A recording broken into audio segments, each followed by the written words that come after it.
عورت اگر ماں ہے تو وہ بھی قابل احترام ہے، عورت اگر بہن ہے تو وہ قابل احترام ہے، عورت اگر بیوی ہے تو وہ قابل احترام ہے، عورت اگر بیٹی ہے تو وہ بھی قابل احترام ہے، عورت اگر ماں بنتی ہے تو اس کا مقام کیا ہے؟ اللہ رب العالمین نے قرآن مجید میں جہاں پر بھی والدین کا تذکرہ کیا ہے وہاں پر خاص طور سے اللہ رب العالمین نے والدین کی قربانیوں کا تذکرہ کیا ہے۔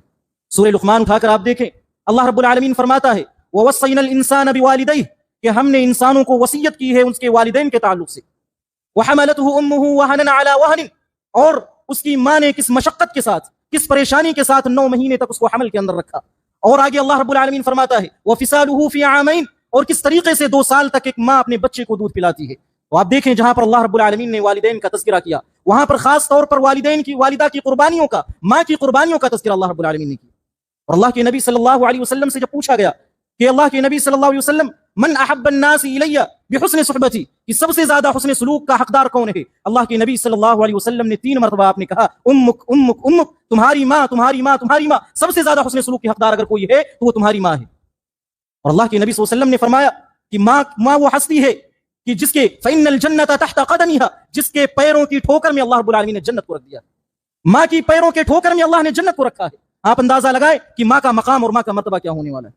لہذا ماں کے ساتھ کبھی بدسلوکی نہ کیا جائے، ماں کے ساتھ کبھی برا سلوک نہ کیا جائے۔ یہی عورت جب بیوی بنتی ہے تو اس کا کیا مقام ہے؟ اللہ رب العالمین فرماتا ہے وَمِنْ آيَاتِهِ أَنْ خَلَقَ لَكُم مِّنْ أَنفُسِكُمْ أَزْوَاجًا لِتَسْكُنُوا إِلَيْهَا کہ اللہ کی نشانیوں میں سے ایک نشانی یہ ہے کہ اللہ رب العالمین نے تمہیں میں سے تمہاری بیویوں کو پیدا کیا لِتَسْكُنُوا إِلَيْهَا تاکہ تم اس سے سکون حاصل کرو۔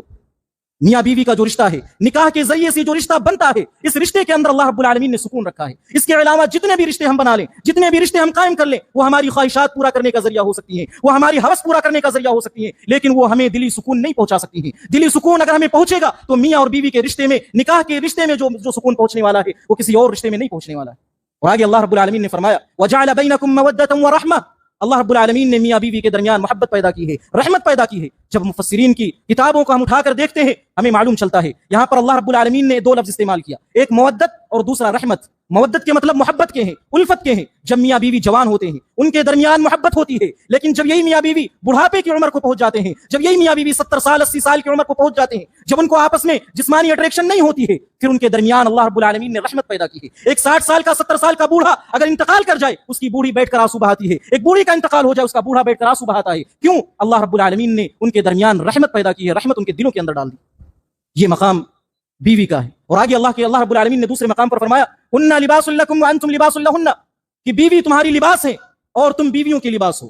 اس آیت کریمہ پر کبھی ہم نے غور کیا کہ اس کا مطلب کیا ہے؟ اللہ رب العالمین نے لباس سے تعبیر کیوں کیا ہے؟ لباس وہ لباس